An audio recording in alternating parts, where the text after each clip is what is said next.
Since Israel has retaliated against Hamas's vicious attacks on October the 7th, the Gazan Health Ministry, which is run by Hamas, but the Gazan Health Ministry has reported almost 20,000 civilian deaths, or deaths in Gaza.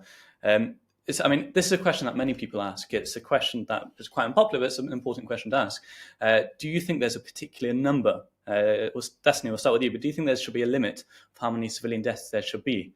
Or do you think it doesn't really make a difference as long as Hamas is killed and Hamas is gone? That's it's a challenging question. I think the obvious answer is yes. There's going to be an overall cap on the acceptable amount of civilian casualties. I think the difficult question is, one, is what should that cap be? And then two, should that cap be a strict number that emotionally we feel okay with, or should it be like a percentage of people killed that are civilians versus Hamas operatives? It kind of feels to me like emotionally, I think the whole world is stuck on this idea of like 20, 30, 40,000 deaths. I can't imagine it getting over 50,000 like civilian casualties and Israel having any international support for what they're doing.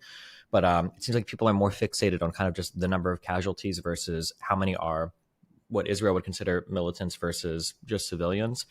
But I think regardless of what that number should be, like even if 50% of the deaths were Hamas militants, I think the world is probably going to try to keep Israel pretty down on that number as much as possible. Like you've seen, even now Biden in private speeches is saying that Israel is quickly losing support if they continue to, I guess, just have as many deaths as there have been so far. I guess the question is really how many, the big question is how many civilian deaths would you count as really too much? And also, Israel really hasn't released the proportion of how many civilian deaths there's been versus how many terrorists, so we don't actually know. Mm-hmm.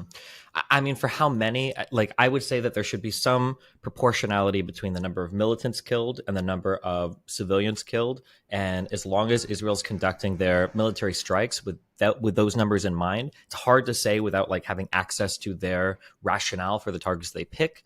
But I mean, I would say from a strategic point of view, the ratio is what matters, right? That anytime you're striking into an area like this, especially where Hamas operates, there's always going to be some number of civilian casualties and some number of militant casualties.